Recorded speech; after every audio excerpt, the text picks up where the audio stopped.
नमस्कार, मैं मृणाल और आप देख रहे हैं भिवाड़ी न्यूज़ एक्सप्रेस। मैं चर्चा करूंगा आज के जो खेल जगत में जिस तरीके से विनेश फोगाट एक बहुत बड़ा नाम है। हरियाणा की ये बेटी है और हरियाणा की बेटी ने हमेशा से ही देश का स्वाभिमान के बढ़ाने का काम किया है। आज ये बेटी कहीं तक इस जंग में हारती हुई साफ तौर पर नज़र आ रही है। आज सुबह की मैं चर्चा करूँ तो उन्होंने ट्विटर पर अपना एक बयान जारी किया है। उन्होंने कहा है कि मैं कुश्ती से संन्यास की घोषणा करती हूँ। उन्होंने कहा है कि माँ, आज मैं कुश्ती से पूरी तरीके से हार चुकी हूँ। कुश्ती ने मेरे को हरा दिया है और फिर मैं अब इस लायक नहीं हूँ कि इन सब चीज़ों का, चुनौतियों का सामना कर सकूँ। लेकिन मैं बात करूँ इसकी वजह क्या रही इस बेटी के साथ में। क्या ये बेटी पहले से ही पॉलिटिक्स का शिकार होती हुई चली आई है, जो अब तक शिकार होती हुई चली आई? हालांकि ये बेटी क्या वास्तव में कुश्ती से हार गई है या फिर ये प्रशासन से हार गई है? ये दो बड़े सवाल हैं जो कि हर किसी के जहन में उठ रहे हैं। मैं बात करूंगा पिछले WFI के जो अध्यक्ष हैं ब्रजभूषण की। ब्रजभूषण शरण के बारे में आप साफ तौर पर अंदाज़ा लगा सकते हैं कि वो दौर क्या था जब इस बेटी को जंतर मंतर पर घसीटा गया था, जब इस बेटी के जो पक्ष में पूरा देश साथ दे रहा था, लेकिन सरकार ने एड़ी चोटी का जोड़ लगा दिया था कि गलत साबित करने के लिए जिस तरीके से ब्रजभूषण के ऊपर जो आरोप लगाए थे वो इसी बेटी ने लगाए थे, और लगाने के बाद में उसको कहीं से पद से हटाने का जो काम करा, और फिर जो कि पद पर हमेशा बना रहना चाहते थे। आज ये बेटी कहीं तक उसी संघर्ष से यहाँ तक चली आई। आज इस बेटी ने जो कि 2024 पेरिस ओलंपिक की मैं बात करूं, पेरिस ओलंपिक में इस बेटी ने भारत का झंडा लहराने का काम किया है। अंतर्राष्ट्रीय स्तर पर जो चैंपियन रहे हैं, जो वर्ल्ड चैंपियन रहे हैं, जिन्होंने गोल्ड जो हासिल करने का काम किया है, जो लगातार चैंपियन रहे हैं, उनको इस बेटी ने पटक नहीं दी। ये बेटी कहीं तक देश के लिए लड़ाई लड़ने का काम कर रही थी। हरियाणा के लिए नहीं कर रही थी, अपने घर के लिए नहीं कर रही थी, लेकिन सत्ताधीशों ने हमेशा से ही इस बेटी को कहीं तक कटघरे में खड़ा करने का काम किया है।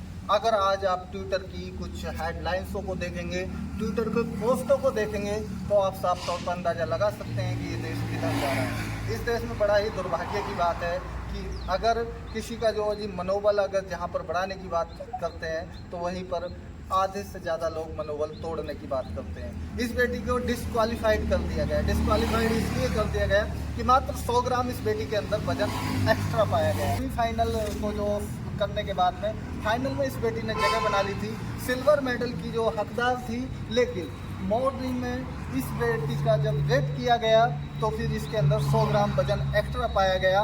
क्या वहाँ पर जो कि रिस्पॉन्सिबल पर्सन है, जो कि मैं बात करूँ नीता अंबानी की, 100 ग्राम के लिए एक बेटी को बाहर निकाल दिया जाता है? कैसे रूल रेगुलेशन है जहाँ खलीफ को एक लेडीज के साथ में लड़ाने का काम करते हैं? वो इटली की जो लड़की जो देखी होगी, जिस तरीके से ओलंपिक का बायकॉट किया गया और फिर उस बहन के जो पक्ष में आवाज़ उठाने के लिए 2 से 3 दिन तक लगातार ट्रेंडिंग में जो चलता रहा, लेकिन वहाँ पर खलीफ को एक लेडीज़ के साथ में खिला देना, ये कहाँ का जो न्याय है? उसके बाद में एक बेटी को मात्र 100 ग्राम वजन के लिए बाहर कर देना, ये कहाँ का न्याय है? जरूर ये बेटी साजिश का शिकार हुई है, जो कि वहाँ पर कमेटी मेंबर है। नीता अंबानी की मैं बात कर रहा हूँ। नीता अंबानी क्या जो अपनी बेटी के लिए एक आवाज़ नहीं उठा सकती हैं कि क्या वहाँ का जो हम लोगों के लिए क्या वहाँ खैरात में गए थे? अरे हम लोग यहाँ से, पहली बात तो हमारे पास में कितने मेडल हैं? मेडलों की मैं यहाँ पर बात करूँ, किसी के पास 12 हैं, किसी के पास 14 हैं, किसी के पास 13 हैं, किसी के पास 9 है, तो किसी के पास 8 है, किसी के पास 7 है। लेकिन भारत के पास में कितने मेडल जीत लिए भाई हमने?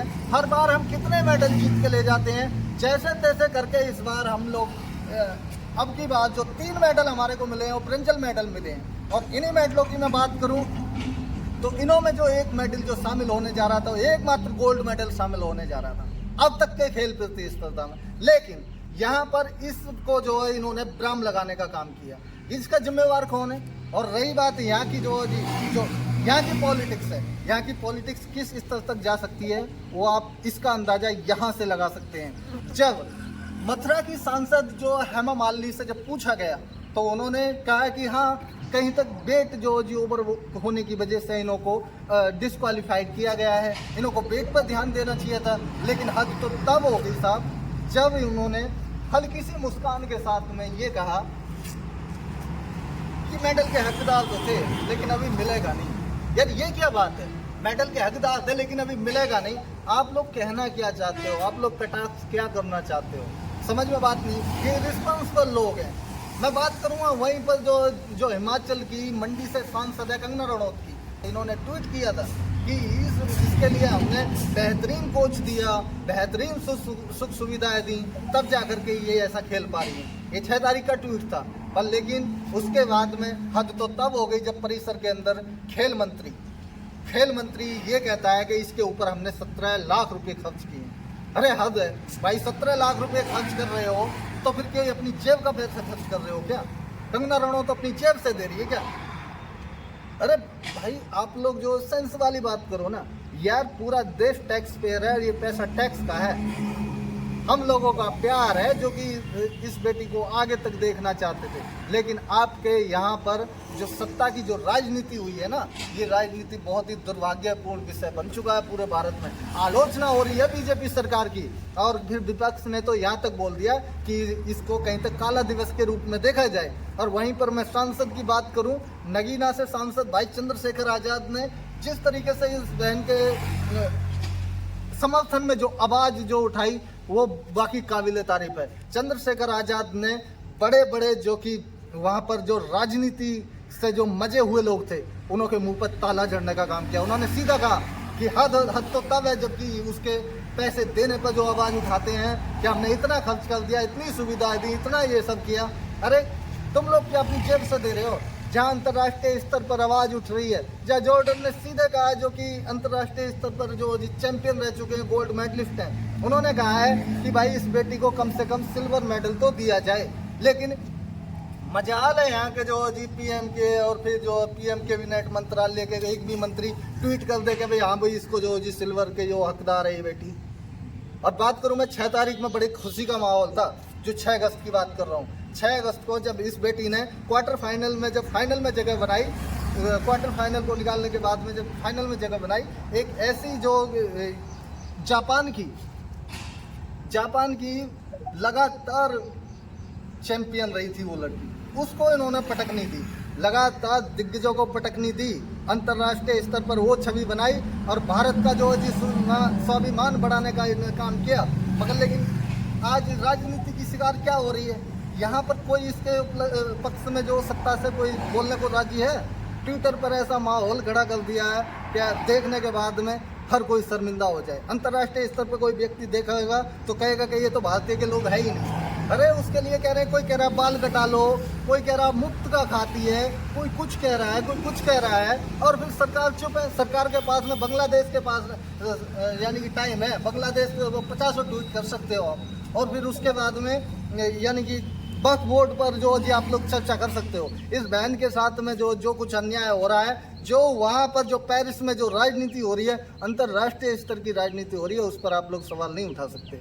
आप लोगों को शर्म आनी चाहिए कि कहीं तक एक बेटी के साथ में इतनी बड़ी घटना घट गई और फिर ये ऐसा लग रहा है कि हाँ इस देश से तो ये बेटी चुन करके ही नहीं गई थी, ये अंतर्राष्ट्रीय स्तर के लिए किसी ऐसे ही उल्टे सीधे देश के लिए खेल रही थी। अरे इतने 140 करोड़ की आबादी है, 140 करोड़ के जो धड़कन आज कहीं तक जो यही कह रही है कि कहीं भाई इस बेटी के साथ में अन्याय हुआ है, लेकिन सत्ताधीशों को नहीं दिख रहा कि अन्याय हुआ है या नहीं हुआ है। यार हद है भाई, आप लोग इस स्तर तक गिर सकते हो। इसका जवाब जनता आपको बहुत जल्द देने वाली है।